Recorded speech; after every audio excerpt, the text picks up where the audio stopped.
And welcome to another edition of the One Team We Agree On. I'm Jillian. And I'm Kyle. How are you doing today? I'm a little tired, but I'm okay.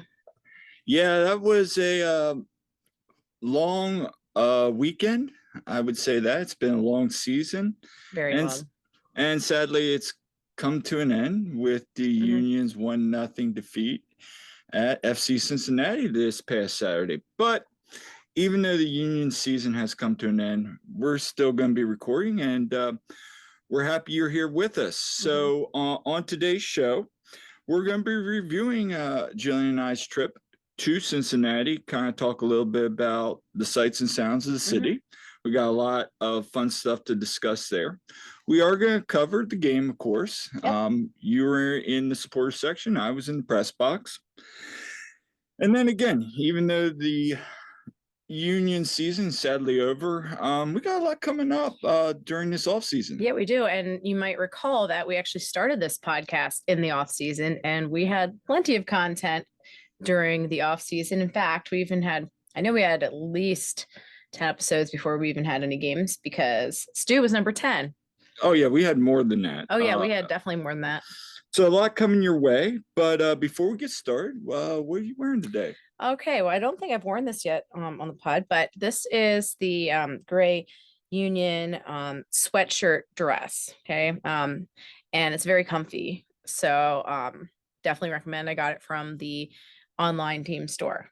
It's really nice, and it definitely looks really, really comfy. I have not worn it, but I would think you wouldn't wear it, Kyle. It's for ladies. All right, but it looks very comfy. Although maybe on you it'd not be as much of a dress. Yeah, it's very comfy. Well, you can assume because you haven't worn it. It looks comfy. It is very. And I'm wearing the long sleeve Philadelphia Union with a little smoke in the background under the Philadelphia Union. Someone with good taste got you that. They did, and thank you very much. I appreciate it. So before we get started, make sure to subscribe and follow. We'd love to interact with you as always. We're on Twitter at TOTWAG. And then we are on Facebook and Instagram at the One Team We Agree On, all one word. And you can follow us on Apple, Spotify, Google Podcasts, and of course YouTube. Please like, subscribe, comment, and again, and spread the word. Share it with your friends. There you go. So let's go ahead and get started. So let's talk about the weekend that was. We left Friday, drove out. It was a fine drive. Kyle did all the driving, just for the record, to and from his choice. I offered to switch it up, but he wanted to drive, and I'm not complaining. No, and it's a really nice drive. Of course, Turnpike's a turnpike, but once you got into like Wheeling and then into Ohio, it was a fine drive. I mean, it's a drive you could easily do in a day. I mean, we did it, and for us from Lancaster, it's like 7.5-ish hours if you don't stop. So. Right. So, I mean, you're looking at 8-9 from the Philadelphia area, depending on where you're coming from. But overall, a really good drive. We got in Friday evening. We stayed at where did we stay at? The Hilton Garden Inn. Yeah, the Hilton near Xavier University. Right down from Xavier. And I'll tell you what, everybody, I really liked the place. It was clean, easy to get in and out of things. It was right by the highway. Like you could literally get right to the stadium in 13 minutes. You could get anywhere. And that's one. We were like 10 to 15 minutes from like everything. And that's the one thing about Cincinnati I really like is you can get to any place rather easily. Yeah. That was the one thing right off the bat I noticed. Like, it wasn't hard to, like, from where we were right outside Xavier to get downtown to Kentucky, you name it. So that was something that stood out to me. Once we got all settled in, we decided to go check out some stuff. Of course, us being craft beer lovers, we found out that Cincinnati has a lot of decent craft beer places, and we checked out a place that was literally like 3 minutes down the street, same road the hotel was on. I actually just went on like Google Maps and I searched breweries, and it's like, lo and behold, there's one right down the street, and it came highly rated. So yeah, so we went down and checked out Listerman's Brewing Company. Yeah, and the thing I'll say about that place is when you immediately walked in there, the bartender was extremely friendly. Like, and Mhm, that was the one thing. Like, everybody sat there. I think I had like on my iPhone, I was just typing down suggestions because all these people, even people sitting at the bar, started giving us suggestions of places to go, mhm, things to see. Once we told them we were from out of town, but mhm. that was the first thing that really stuck out to me was the people in that area right there were extremely They friendly. were. And the thing about Listerman's, I thought, was they had those 2 stouts on there. Oh my gosh, like, amazing. Yeah, we had, the Apollo, which was their rye aged stout, and then they had Mhm. variation on coconut, which was really good, and you Which I didn't even get to try the one because you downed it so it quick. was really good. Yeah, but the ones I had were really good. I had this one that was like a Christmas cookie. Oh my Yeah. gosh, that was so good. Like all the things we tried, they were really good. Like I said, the bartender was super helpful, as were some of the people sitting there and giving suggestions. And so I thought that was great. Yeah, and it was a really cool little atmosphere as well. I had an IPA as well, and that was really good. It was a really nice, kinda, I would say, East Coast, not really in New England, but wasn't really totally hop forward. Um, it was good. And then from there, thanks to the bartender, he recommended we go to Gomez. Yeah, so we were looking somewhere to get food, and Gomez is they have Mexican food. They're known for a thing that's basically kind of like a taco and a quesadilla. It's called a turtle, and other people there too were like, "Oh my gosh, yes, it's so good." And so recommend we go there. So we checked that out, and Yeah, basically you choose your meat. You choose like if you want, which kind you want, like a taco or a turtle or whatever. You choose your meat, you choose the heat that you want or the style, yeah, and I stuff that got goes in it. So, and I ended up doing a chorizo, and I did like Southwest style, and so it was like a medium heat. And you did the Diablo, which is what the bartender had recommended. yeah, and it wasn't really hot, but it was spicy and it was really good. Got it with chicken, and they had a nice little tap selection there. We had Mhm. beer, and it was a nice little cool atmosphere. It kind of reminded you of like a little college kind of like dive barish. It was kind of dive barish, but kind of upscale. The area was Yeah, really they did cool. have beers there, and the area was cool. There was a little back alley Right. kind of area that had lights strung up, and it was just like it reminded me of like there's this little alley with like that was with paving stones. It was kind of like Elfreth's Alley in It Old was. City in Philly. It kind of reminded me of that minus the historical kind of buildings, but it was that kind of little alley, which was cool. So and there was like places outside, there was a little patio. So I imagine in nice weather, because it was freezing, nice weather, that would be a really cool place to be. It would. And there was a couple nice little restaurants all around there too. And we were enjoying the food. They have a little bar area, plus they had other tables, and we had some drinks there. And then I looked up and I noticed something that was on the wall, and I was like, oh, maybe I don't like this place as much anymore. Yeah, it was funny. We were chatting with some friends. We're like, guys, this place is great. I highly recommend it. And then we both looked up and I just said 1 out of 10, don't recommend. Yeah, so and I know I think I took a picture of it and sent it to you, Kyle, but there was an FC Cincinnati thing on the wall, and we're like, dang it.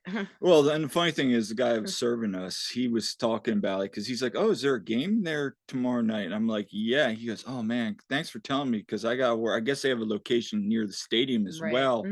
He's like, "Oh man, it's gonna be slammed this," and so we were chatting with him a little bit, and again, really friendly individual. And then so we ended up heading out there and we went to There was Esoteric Brewing, and that was like just down the street. yeah, so we walked over there, and it was a really cool space. It was.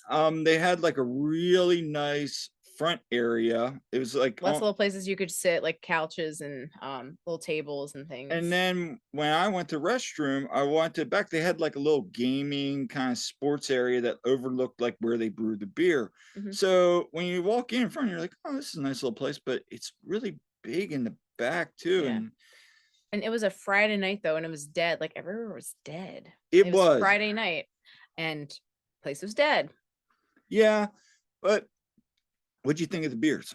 I thought the beers were good. I thought Listermann's were the best ones I had that night, but Oh, for Esoteric was sure. pretty good. So I forget what I had at Esoteric, but We got to sample we it. did get, yeah, we got, that's right. We got a, yeah, we got a flight. So tried some different things and yeah, they were good. They were good. I mean, I wouldn't say the IPA that we got and brought home with us, that was pretty good. That was probably the Mhm. best beer I had. Those were our drinks of choice after the game, and we just had those in the hotel after the game. Yeah, we did.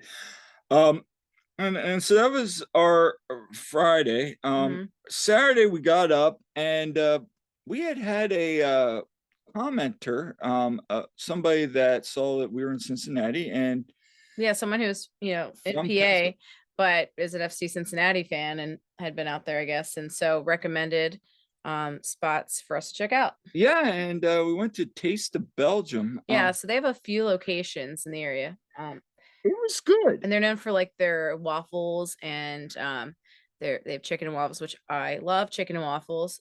Although surprisingly, I didn't get the chicken and waffle. No, I got the chicken and waffle with the sausage gravy. It was good. Yeah, so I we went enjoyed to it. we went to location. It's actually near the Bengals stadium. Yeah, and we did some walking around Mhm. afterwards. What before we go on show everybody some of the pictures from around the stadium area. Yeah. What'd you think of the place? It was kind of cool. It was like a Belgian beer bar, and then they had like a little restaurant, and Lots then of pastries and obviously they had a lot of waffle type things. yeah, I thought it was really good. I had a kind of a waffle sandwich. It had ham and brie and apples and stuff on it, and it was really good. And you got French fries with it. It was kind of like when we went, it was basically brunch at that point. yeah. And I opted for more of a lunch option. So yeah, it came with fries and an aioli sauce.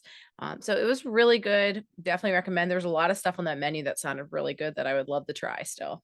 There was. And the cool part about that was it was right by the stadium. So I Hmm. imagine either during a Reds game or a Bengals game, that whole place, there's a lot of cool little Yeah, that whole restaurants. area is really cool around there. Yeah, and we walked around. So after we ate, we definitely did a little walking. And right down the street, like we said, is there's where the Bengals play at Paycor Stadium. Yep. Which the next day they were playing the Steelers. We saw Steelers fans around, and I was glad that the Steelers beat the Bengals. Just I don't like the Steelers either, but just Shout out to Todd and Skylar, who are yeah. both Steelers fans. Hmm. And then kind of there's like this overpass Hmm. right out in front. If you're looking at my mouse here, right here is kind of where the Taste of Belgium was, but Just around the side of the building. Yeah. yeah, but this looks kind of downtown a little bit. And then we walk. There's like a little park area you can walk across the bridge, Yeah. and they had a nice little sign there. Sing the Queen City. If you're just listening to it, it says "Sing the Queen City." Yep. Yep. And then here's the view from the bridge. It looks So yeah, they have like a whole kind of river walk thing. Like they have and a little along the playground. river. There's playground, and that you can see Great American Ballpark where the Reds play, and the bridge we were on, which is closer to the football stadium. It has walkway. You can walk the whole way across. We walked about halfway out, Yeah. if that. So, all right. So yeah, so then we decided to walk around there a little bit more, but then we Mhm. decided to head over to Kentucky since you've never been. Yeah, so I got to check another state off my list. So right across the bridge, Kentucky, we would have gone to a bourbon bar that was recommended, but it wasn't open. Yeah. So we went to a distillery that's right near the river there on the Kentucky side, and it was New Riff Yep. Distillery. Yep. And so we went in there, and it's funny, we're walking in, and the guy and his son are walking in, and of course they got their FC Cincinnati stuff on. Yep. But very nice. And I will say this, a lot of people we encountered just were really nice. They really were. People were chill. And one of the things I heard a person that I guess again another FC Cincinnati fan kind of DM'd me and was giving me some recommendations as well. That's the one thing with this trip. People are like, "Oh, you're here for the Union Cincinnati game. Here's some recommendations." And I said, "Man, everybody's been nice." And they're like, they'll give you hell for 90 minutes, Right. but at the end, it's kind of like what Jim said in his pre-presser. Well, we're nice too. People don't Yeah, I give Philly know. people a And they chance. were, we Yes. really are. It's just, Mhm. it was very cool. Like everybody there was real chilled, laid back, and Very- I really enjoyed our time. So, And by the way, the bourbon we got from New Riff is fantastic. And so shout out to our friends that enjoy that stuff. Jose. Yeah. Jose, don't worry, Jose, we're gonna be keeping some for you. So, Yeah. Tell you what, during the Eagles game Sunday night, yeah, that having some of that was needed because oh my goodness, if you watch the Eagles game. But so, anyway, so then we headed out, and we decided to head back into town and check out Finley Market. yes, Finley Market. Spelled like Stu Finley. Yes. Shout out Stu. No, it was described to us, and Mike Blankenmeyer, with Sons of Ben, he had sent out all kinds of info, and he has lots of family ties to that area, so he's pretty well versed in it. And Finley Market was one of the places that was recommended. It's kind of like, if you think about, Reading Terminal, it's a much, much smaller version of some that sort of thing, or like much smaller market, but it was cool. Yeah, and we Stuff inside and outside. met up. So we basically met up with some friends of ours, Yep. um, and walked around there. And Yep. Shout out to Kristen and Dave. yeah, and so Finley Market was really cool because like there's that little market area that's enclosed, and that has like shops, um, food stands, kind of like Reading Market. But then all around there, there's shops, cafes outside of there, and Mhm. then there's shops lining both the side streets. So it's And then, very walkable. and then there was like an outdoor farmers market Yeah. right by the little like, and there was like a little playground park area right up across, and then it kind of goes out of town. Yeah. And It, let's talk about the fact that they have the connector. they do have the connector, which we rode, and then we realized it's going to take a lot longer. Yeah. We're like, we got to get back because our parking is going to be up. So it's basically a free like streetcar. It's on Mhm. rails and everything, and it goes around in a loop, and you just hop on, you can hop off where you want, and it's free. Philly, get on that. Okay. Right, and Like it's also awesome. it takes you to all the sporting areas, so you can like Yeah. literally from one area of town you can hop on, go right to the stadium free of charge. It was nice, and I thought that whole downtown in Cincinnati was very, very nice. Lots of shops and cool places. And we'll talk more about the area around the stadium here in a little bit. But no, I wanted to ask, Friendly Market or Reading Terminal, which do you prefer? Oh, Reading Terminal, hands down. Yeah, I do too. I think it has more food selections. Yeah, we didn't actually get anything at Finley Market just because like we were not hungry. We had just eaten. Yeah, but it But it was looks cool. good. It Looks was real cool to good. check out, and something that definitely we would love to check out more. And of course, my buddy Mike Hopes has been there a lot with wrestling. So he was texting you and I about jungle gyms. He kept like telling us to go to jungle gyms, which for those of you that don't know, apparently jungle gyms is A like huge international market. yeah, it's like he said to me, it's like Trader Joe, but like is like the grand bazaar of like supermarkets. So if anybody out there has been to jungle gyms, please let us know, because some of the locals are even recommending that we check out jungle gyms. Um, but yeah, it was a really cool time. So then we decided to check out a brewery that you and I have had beers from around that have been here, and Yeah. it's really well known for its sour, and that's And we Urban. Urban Artifact. Yep. Yeah, and we'd heard it was a really cool place to visit too. Yeah, and it is because Urban Artifacts, believe it or not, is inside a church. Yeah, it's a former church. Yep. So you enter right through where the little my mouse is here down below, and you kind of walk in. And they do have like live music and Yeah, things up there. top. And it's Yeah. like apparently a really great venue. But as you can see down below here, We had the tap room, and we had a flight and tried some different things, and everything was fantastic. I mean, if you like fruit beers, sours, oh my goodness. even their I had the IPA there. It was like their house IPA. It was phenomenal. And then I had that banana beer. That was really good. Yeah, had a bunch of different fruit ones, and they were very good. They actually had a pickle beer. I did not try, and I like pickles, but I don't know how I feel about that in a beer, but yeah. And then So let me ask you, Yeah. which of the breweries you went to, which was your favorite? Oh man. So I really enjoyed. I think I just had the most fun probably at Listerman, only because like there were stouts and I had those, and it's a great time of year for stouts. Mhm. But also, Urban Artifact had some really good sours, and we ended up getting some to go. I had the key lime pie one that we got. I tried that last night, and it was really good. We got the blackberry as well. Yeah, so I haven't tried that one yet, but Yeah. it sounds good. So I don't know, like I like them both for different reasons. Yeah, I personally thought Urban Artifacts, the whole area right there was Mhm, awesome with the church. mhm. It's a cool venue. Listerman's, I thought the beers were a lot better. Yeah, I thought the beers were so good, and also I just enjoyed like talking with the bartender and just chilling out there. So yeah. So then we decided to head to the stadium, and met up. Went to Taft's.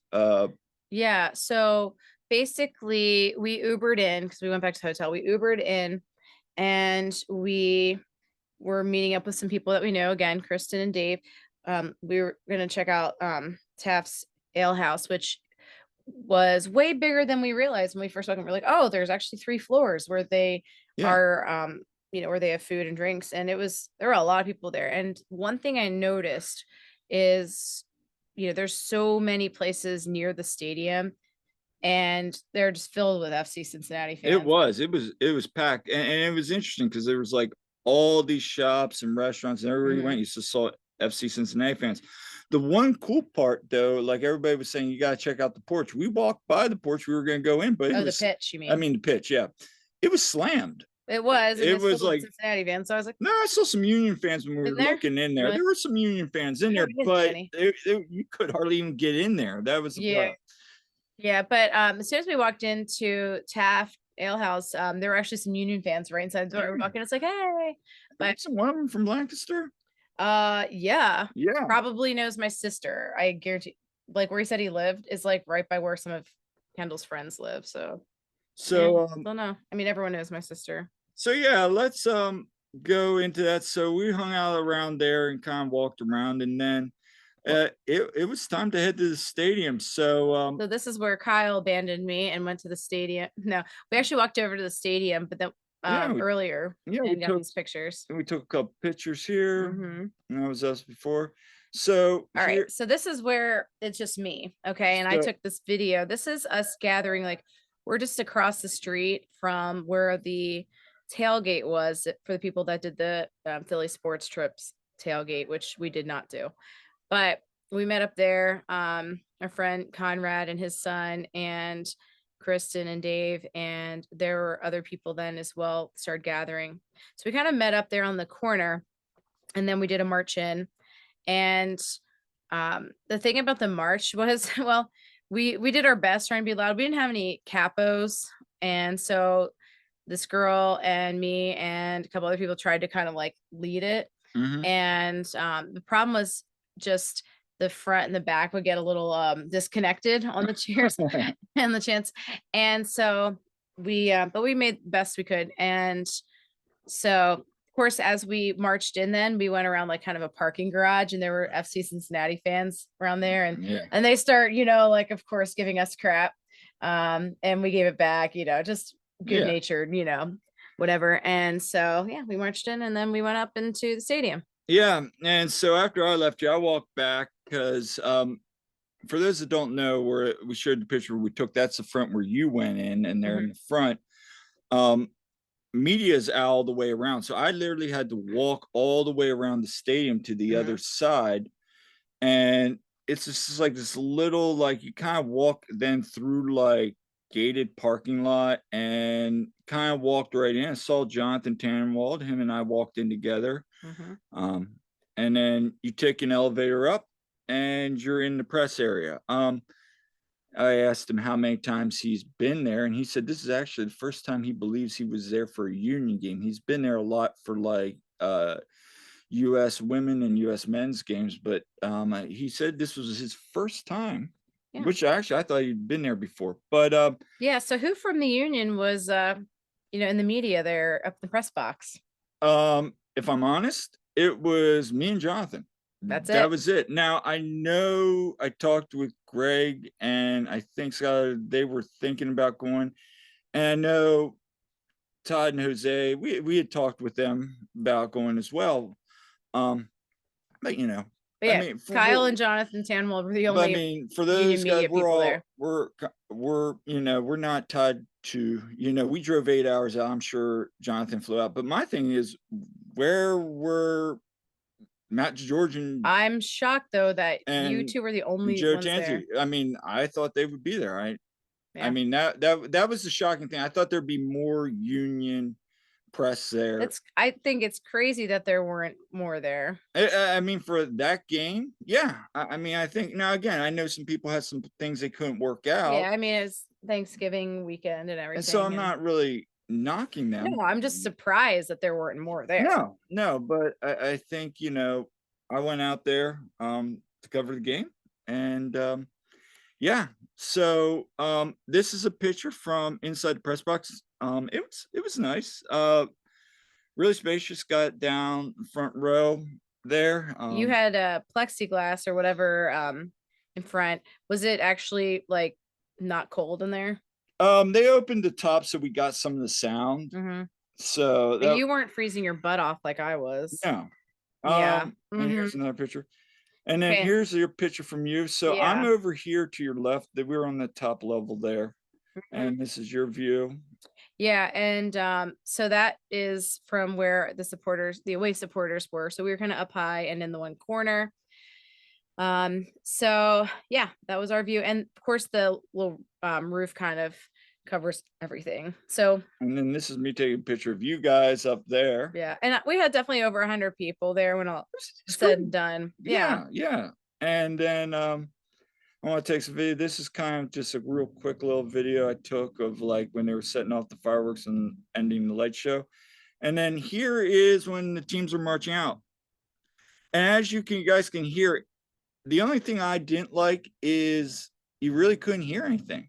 Like I couldn't, it was all muffled. Even when they scored the goal at the end, like it was just kind of like, okay, it wasn't like you didn't get the energy, Yeah. So that was the only issue I had with that, with the glass. But I will say this, everybody in the press area, really nice. Shout out to Justin from Cincinnati Soccer Talk. Really cool guy. Him and I sat together. He's a big AC Milan fan. So we sat there a lot and he was telling me a lot about the ins and outs of, Cincinnati, what was going on. So we had a great conversation, but let's get into the game a little bit. All right. So from kickoff, I would say first 10 minutes into the game, I was about to post, you remember Rocky IV? Of course. All right. I was about to post the image of Paulie when like it's in the first round and Drago's just hitting him and hitting Rocky, and he just turns to Duke and goes, he's getting killed out there. I couldn't find the meme to send, because I couldn't find it, because really my first 5-10 minutes I'm watching this game going, Cincinnati once again, and this has been the Union on the road this year. They just started off slow and Cincinnati was just taking it to them. And for me, I'm thinking, oh God, we're going to get scored on early here and blah, blah, blah. Because, and then we managed to actually get through it, of course, till we didn't get scored on until the 96th minute. Well, and the things, go ahead. Yeah. The things for me were, that first half, they come out and then we started to settle into the game as it went along. But early on, Martinez gets all chippy because they were saying F. Apparently, word was coming down from people in the press that were talking to people in suburb. They were chanting F you Martinez, or Martinez sucks. And of course, he gets all of them. I was saying, again, we saw it. I mean, we were getting smoked on that. Like Bizo, even Low a couple times, were getting smoked early on, and they give up almost a couple chances there. Yeah. We were creating but not finishing. When have I heard that before? On a set piece, and then they almost put one in, and Blake makes that nice little save, and Andre, our savior. I'm sitting there going, "Oh my gosh, where is the set piece defense?" And this is like halfway through it, and I'm just like, "This Cue the is gym clip. Yeah, not good. yeah." And then in the 34th minute, the Union building in, and then Blake makes another nice big save. I forget on who. Mhm. Um, But then we finally start, as I said, kind of 35th minute on into half, we start building and getting some chances. Mhm. Jack, I think it was Jack finds a nice ball, plays a nice ball, eventually gets to McKell, who has sitter. Yeah. And of course, what's he do? Shoots it over.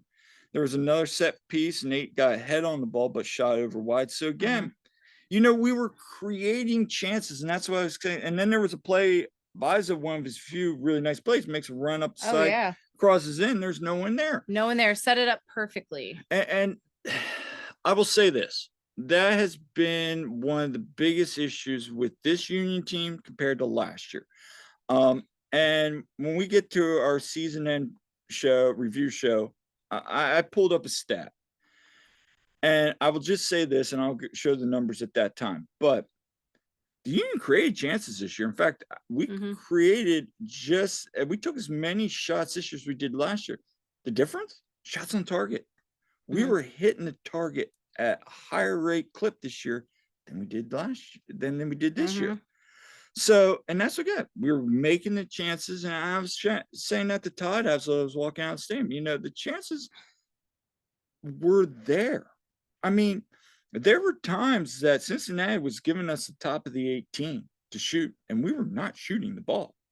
So I'm sitting there going, and they were giving us one side of the field, and I forget which side, but there were times where we could have created chances, and we just didn't. And and then Cincinnati, of course, and I wrote this down. Cincinnati, every time we'd have a chance, we'd kind of dick around with the ball, lose possession. Here they go on counters again. Oh, too many times. And then of course there was that stinking early yellow on Damian Lowe, which was not low, but I feel like, and we can talk about the ref, but I felt like that was a makeup call for that play earlier in the game in the box where he had that tackle and everybody screwed. Yeah. Which, I mean, everybody in press box is kind of like, it's 50-50. But we go into halftime, and I'm sitting there just going, we just don't look good. Neither team looked great. In fact, Justin turned to me and goes, I don't think either of these teams are beating Columbus. And I kind of looked at him, I go, I don't think either of these teams are beating Columbus either, the way they were playing at that time. Yeah. What were your thoughts on the first half? What was the energy like in the stadium? I thought that, we didn't play great, and that was disappointing. I thought, Cincinnati, their energy, like in the stands, was pretty good. I would say they were not as loud as LA was. That was my question. Okay, so yeah, our fan section was doing pretty good. Again, we didn't have a capo, but we had a lot of good organic stuff going on.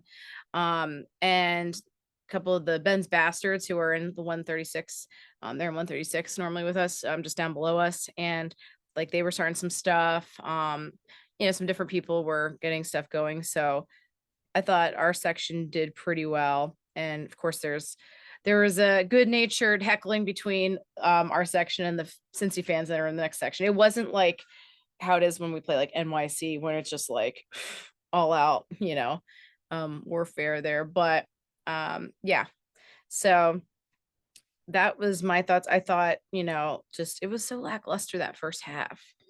And really, the second half, I didn't think when we came out again, like I kind of said. So going in the second half, I was like, okay, can you come out, maybe get a goal late and steal one? Because that was the only way I was seeing. Because that's what I was waiting for. Like, just for something to go our way and just we get lucky, get lucky and get out. Because really, I thought the ref, he sucked for both teams. I mean, there were calls, even like some of the Cincinnati people were like, that's not foul. That's not foul. I mean, it was just the way he was calling that game really, I felt, benefited Cincinnati a little bit, because it was stop go. Union just really every time felt like they were getting some little bit of momentum. There'd be some silly foul or some call. And I guess if you're on the Cincinnati side, you could say the same thing. Although I thought Cincinnati took a little bit more advantage of the resets than the Union did. You know, I wrote down here, you know, when Martinez goes down, you know, And that should have been a red. That should have been red. That was, and then you had the flop by Mascara. You know, Yep. I mean, that wins the Olympics for diving contest. I mean, Between Mascara flopping and then, you know, taking out Martinez, he should have been out of that game. And shout out to the legend, probably rushing. Yes. For getting his second yellow. Well, he got red the first time, but getting his second card. So it's not going off the field with Martinez. And by the way, our fan section went wild when they announced yellow card issued because to everybody's Philadelphia, you know, what was it? Philadelphia, you know, staff or whatever. We're all like, yeah, Paulie, you know, and everyone was going nuts. So funny story. I'll say this. So after the game, I'm sitting there right outside the locker room. Here comes Paulie walking out, and Jim's walking by him. He's like, "Sorry, Jim." And Jim turns to him and goes, "It's okay, Paulie. It's okay. You were doing what you had to do," or something like that. Like basically just saying, you know, I'm fine with it. But yeah, like Paulie, like the first thing was like, "Jim, I'm really sorry," you know, kind of thing. I kind of do too, because I was watching him and he was jawing. I mean, if we ever get him on the show, which would be awesome. Yeah, that is my goal. But you know, second half again, we had some opportunities. Who gets that ball inside and kind of just plays with it, couldn't get an angle to get the shot off. And you know, Harrell had probably the best chance. I mean, Time makes a great save. Oh, Harrell had a great shot. I will say that was probably his best shot I've ever seen him make. That was the best shot in the night on our outside side. of his headers. That was probably his best shot from open play I've ever seen. If somebody wants to correct me on that, that was our best shot of the night. That was our best shot of the night. And then you know, we just didn't capitalize. I mean, I think, you know, we'll talk about here, but you know, we get that set piece, they get that play in the 94th minute. Which was kind of soft to begin with.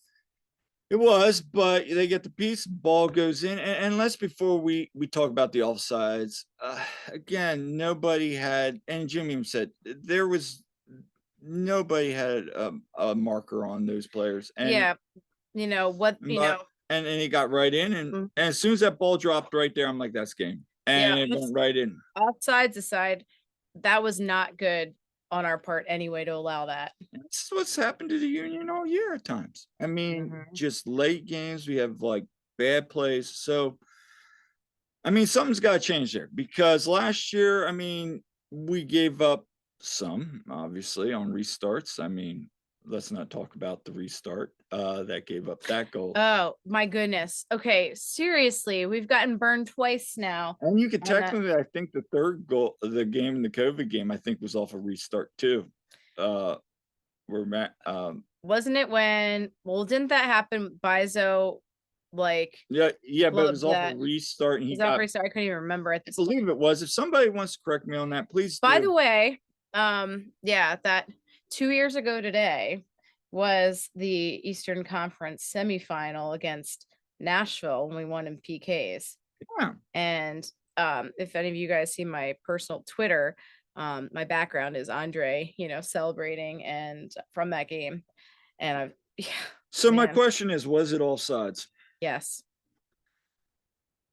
I think here's my question, and I want to give a shout out to Kevin Kincaid, because he broke it down very beautifully.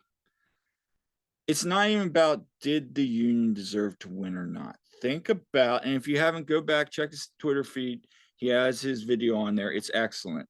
I mean, think about this. This is a top 4 sport. The Eagles, baseball, a call where it is changing a playoff game. Basically, if this were the Eagles, they would be looking at all these different camera angles, analyzing the crap out of it.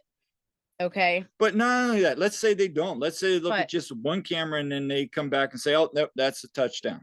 Or it's a, you know, and when it's clearly not. you would not hear the end about Oh my this. gosh, no. ESPN, all your local talk shows, And we've seen national teams media. get burned like that. New Orleans. Yeah, but what I'm saying is, then you go and look the next night, Mhm. and there's that Houston reg that what was it, They're, handball that they they're should have gotten a PK, yeah, they right? should got a PK.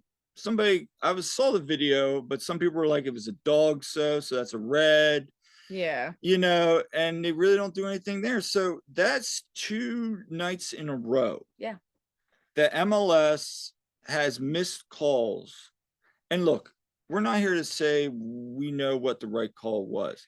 All I know is when that goal went in, all right, Mhm. there was people looking around kind of at the monitor going, ooh, he's offsides. That's going to get Yeah. reviewed. And we didn't notice it as much from because our angle is harder to tell like the offsides. But I saw on my phone, I saw like people being, wait, that's offside. And then everyone it starts going around. It's actually like, wait, he's offsides. He's offsides. oh no, and then you saw because they were trying to restart, and the union are going absolutely like, yo, you need to check this. You need to Yeah. check this. Like, I'm looking down there, Jim's looking at the sideline official, like, you need to check this. And that's what makes me so mad.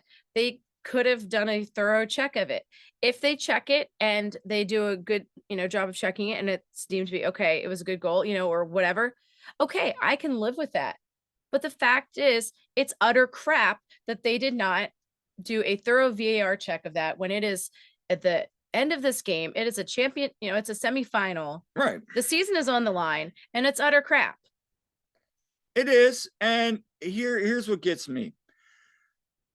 Afterwards, and I'll hop ahead a little bit to press conference. So Jim, after the press conference, turns to me and Jonathan and says, was he offsides? Kind of jokingly, like, was he offsides? Jonathan talked about what Pat Brennan, who is I believe works for one of the papers in Cincinnati. I guess you can go into like this pool if you're in the press and get like asked for explanation. They said something about they determined that the second to last defender kept him on or something like that. And it can't be his arm because the arm doesn't count. No, what I said to Jim was very manufactured. Jim, I literally was looking right down on that line, where that line was. I saw that line. And to me, in the moment, I'm not going to sit there and say, oh, I was like, oh, right, he's offsides, he's offsides. But in the moment, it appeared that something was off. Like when we have been to enough games from the press box in the River End, you can tell where you're like, ooh, that's going to get maybe reviewed. There was that moment where I was like, ooh, that might be off, and no one around me, everybody around me was kind of like, yeah, that might be off. And everybody was kind of shocked. Everybody was shocked that they did not review that play. So if you have a bunch of Cincinnati reporters even going, wow, I'm surprised they did not review that. What does that tell you? Yeah, and I saw that too. Like coming from Cincy people, even that, those reporters. We had other opinions going, dude, that was dirty. I'm sorry, but you cannot let that happen. That, like I said, if they legit scored on us and it wasn't okay, I can live with that. Okay. I wouldn't be happy about it, but I can live with it if it's a legit goal. But it was offsides. Okay. At the very least, it should have been checked. Right. And like more than just trust me, bro, it's offsides. It's pretty much to quote, was it Kincaid? I think it said like that's basically what it felt like. Like, really? At the end of the day, I think what's more for me anyway is this hasn't been the season, right, that has lived up to expectations. We can agree on that. Yeah. Right? It's been disappointing. But that was just icing on the cake because now the union don't have closure. No, you know what it feels like, Kyle? It feels like 2 years ago with the COVID game because, okay, last year was heartbreaking against LA, but, and we had our chances and it was a great game otherwise. But that's the other thing. We had our chances this game, not, but the fact is it feels more unfair. Like last year, the COVID game, that felt freaking unfair too. Okay.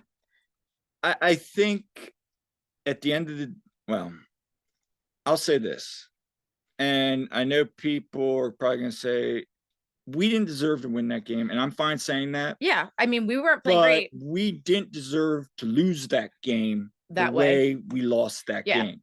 I mean, honestly, If they came back and said VR check complete, it's a goal, okay. case closed. I'm done. All right, Yeah. season's over. Cool, let's move on. So after the game, I went in press conference. All right, and I encourage you to listen to it.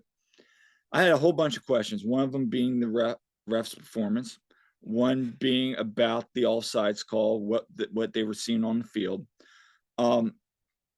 and one about the break coming up. What are the plans? How you do this? But the whole time I'm walking down the elevator and then getting in there, and by the way, I was in the press where they do the post game media. I was sitting there by myself looking at my questions, and there's a question that hindsight probably should have asked maybe something different.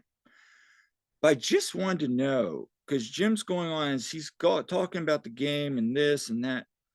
I just really wanted to know, Jim, what do you say to your players after this? And he gave his response and, all that. But then afterwards, after we were talking to Jim, we went in the locker room. And, I'd been in the locker room before, but they didn't want to talk. You could look at there, it was quiet. They were just getting dressed and getting out of Dodge. And I stood there for a while, and then I think Jonathan was trying to get some interviews. I just left because you could tell on their face that they felt that they were kind of done dirty in some ways. And having been an athlete, been in that locker room, you don't want to talk to anybody. I know, I get it. Blame them. Now I get it. It's a professional responsibility. We have every right to ask some questions. But for me, what are you gonna get from them? You might get like that was that, and maybe down the road, hindsight, this is my first year doing it. I probably should have, but being in their spot, being a coach, you can even tell, Jim, that was the end of the season. They were devastated. Yeah. And they felt that they were done wrong. Yeah. But having said all that, at the end of the day, the Union season is over. Yeah. And we're up in the stands, and basically, oh, and funny thing about that is, well, during the game we all started singing Mr. Brightside, of course, as we often do. But at the end of the game, and I heard that they always do this, is since in the stadium there, they played Mr. Brightside as they're all celebrating. Now, of course, we're all like devastated, of course, in our section. But then after we just start, like probably about half our section just starts wildly singing along to Mr. Brightside and taking it back, and it just, for me, and it's kind of like, I still remember seeing this in LA, is just our players sitting on the ground, just like devastated, basically, and I hated seeing that, and that stuck with me, and I saw, and of course our guys, like when that game ended, you could tell that hurt. They wanted more. They were disappointed in themselves. They're disappointed for letting themselves and their team and their fans down and everything. Now it was very just telling, like Bedoya, he came kind of halfway over towards the stands and acknowledged our fans, but none of the other players did. And that was a big thing I noticed. Like, that's normally they'd come acknowledge the away fans. They did for the MLS Cup. Yeah, they did. And this time they didn't. I think they were just so like down and feeling done with, I don't know, whatever. They were just in their feelings, I guess, which I get. But I appreciate that Allie came over. At least he always does. He's, as class act. Like I said before, when I've been at away match, like he always comes over. At Colorado, he shook each of our hands. And there were probably about 30 to 40 of us that were at that game. So it's not like we had just a couple people, but he like shook everyone's hand that came down and at the end of the game there. And but what sucks for me is I do hope that's not the last time we see Allie in our uniform, And Jim let a powerful message go, and the players got behind it. So we'll see. Yeah. There's a lot more which I'm sure we'll be talking about in the coming months Yeah. and weeks. There's a lot more questions now than answers going into this off season. There is. Next few And months are going to be I interesting. mean, and just to tie the bow on this, it's okay if you're listening right now, say this season was utter disappointment. I get it. I don't necessarily, there are some good things and bright things I take away from this season. But at the end of the day, and I'll go into it more at our season review, that's a fair point. Because at the end of the day, we did not achieve anything. We brought everybody back. The expectations were high. We didn't meet expectations. And that's fair. It's okay. I mean, we can sit here and say, oh, they did this, they did this. They didn't win a trophy. And so because of that, you had to say it was a disappointment. Now, we're going to put some stuff to that. We were tired. We played a lot of games, and we could go on about a lot of this stuff. But hey, look at LAFC. They're still in it. And if they win the cup, that whole argument goes out the window. But also look at their payroll. Look at what they have. That's another argument.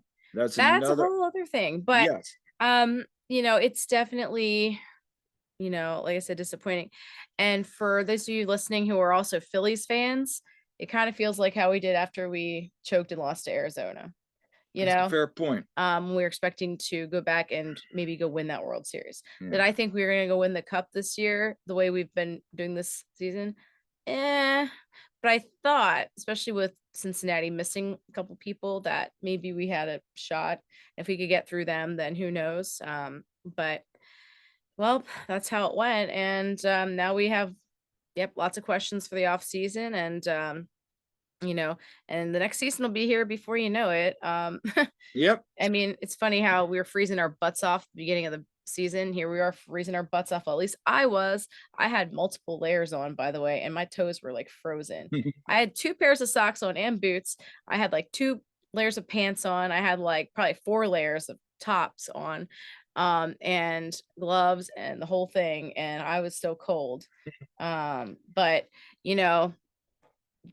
before you know it, we're going to be freezing our butts off in February at the Sub again. So but at the end of the day, I think for Cincinnati, I would go back again. Would you go back? I definitely want to go back again. I had a blast there. It was a cool stadium. The city was fun. People were great. Yeah. I definitely. So if you're listening still, definitely check out FC Cincinnati. Go to a game. We highly recommend it. In fact, I think it's probably one of my favorite MLS cities so far that we've visited. I am disappointed that we don't get to go to Columbus this weekend.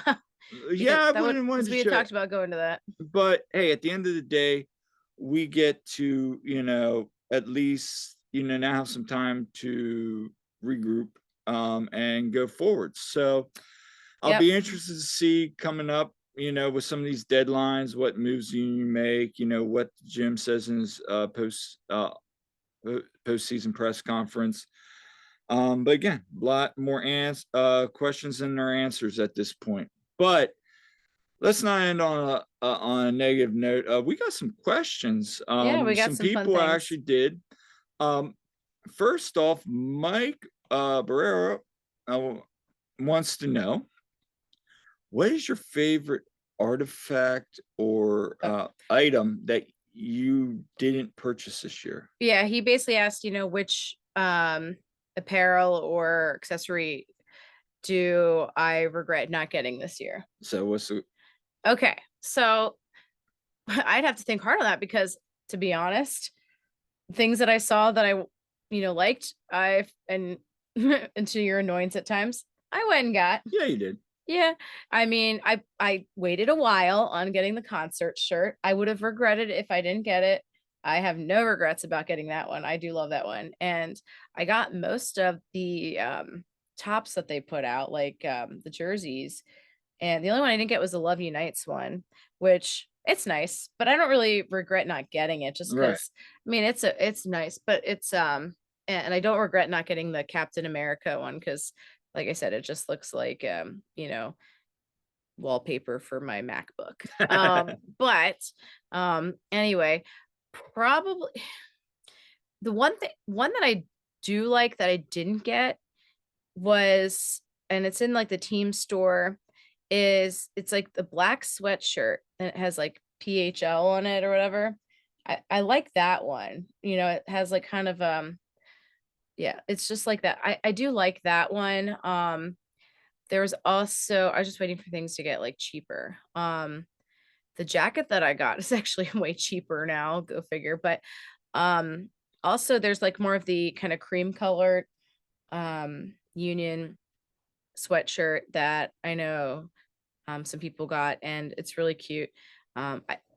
Again, I don't know if they still have that for sale in there, but that one was a nice one. Yeah. So there are a couple things there, but for the most part, I kind of got everything I wanted. And The only yeah, thing I would say was there was that Live Breathe Football, the one hat that they had, not the midnight navy one that they had, yeah, that one or the light blue one. the dark one. I like that a lot. That and one's nice. that was nice. That was the only hat that was the only thing I was like, "Ooh, I really kind of Yeah, want that." And I'm not a hat person really. I mean, I have a couple. Oh, I'm so glad I got the pink one. I have absolutely zero regrets about that one because I never saw it in the store again after. no, Like no, I got lucky enough to get it. Plus, it's signed by Mikel Ua now. yeah. But yeah, I agree. Like, I really like that hat that you're talking about, and that's what I would wear if I, again, I wear hats not much, at least not like baseball caps, those kind of things. But And yeah, then we have one other question, and I gotta read this one because our friend Billy sent this one. I gotta go back and find it here. And now I can't find it. it's okay. I got you. All right, So apparently on More Philly Union shout out to podcast, them. yes, they asked which Union player of all time would play which instrument in your four-piece band: drummer, bass player, guitarist, singer. So of all time, that makes it interesting. Let me make it. Let's make it interesting for you. All right, let's say from 2021 to current. Okay. Well, first of all, okay, singer. I don't know how good any of these guys sing, but Julian Carranza, just because he'd be a good-looking lead singer. All Okay. right.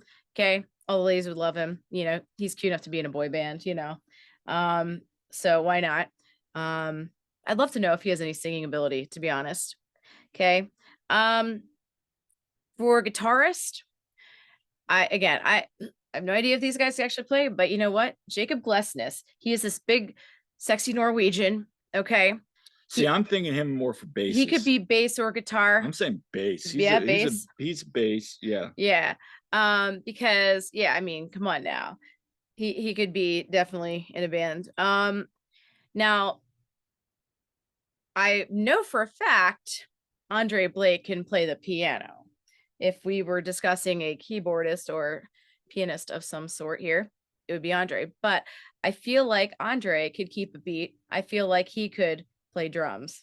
Yeah, and I'll tell you who I would get on lead guitar. I'd get Jose Martinez on lead guitar because he's got that attitude and that I swag. was thinking that too. Yeah. So yeah, there you have it. I think those would be probably the picks. Yeah, that's a good question. That's a fun question. So coming up on this off season, of course, we're gonna have some more guests on, interviews. Hopefully we get some players and other Mhm. other people in the media on here. Yeah. And then we're going to be coming up next week. We're going to be doing our post season review, kind of doing our projection review, trying to just go over the season. Maybe have some fun stuff. We got some fashion coming up, obviously, down the road. We got some winter fashion from you. Christmas is coming up. Yep. And Jillian's got something in the works with that. And then, obviously we'll have LA. So we'll probably be doing some of that. That'll be exciting. And that's right before my birthday. So yeah, a lot to come up with, even though it is now the off season. So a lot of Union coverage still coming our way. Yep. And of course, in the meantime, Birds are 10-1. So we get to focus on, I guess, some of the other Philly sports. Oh, by the way, Sunday, there were two teams that we agreed on. How about it, Kyle? Yeah, go Eagles for beating the Bills. Hey, You guys heard it there. hey, Dolphins got a 3-point, Yeah. 3 game lead. Yeah, he was just cheering for the Eagles, to help out the I Dolphins didn't there. say cheering. I was just happy. Uh-huh. I was happy the Eagles won. Yeah. So anyway, that's all the time we have for this episode of the One Team We Agree On. Make sure you subscribe and leave a comment. We love hearing from you. And if you have any ideas for future episodes, please send them our way. And until next time, I'm Kyle. I'm Jillian. And we'll see you at the game. Not for a while. That is true.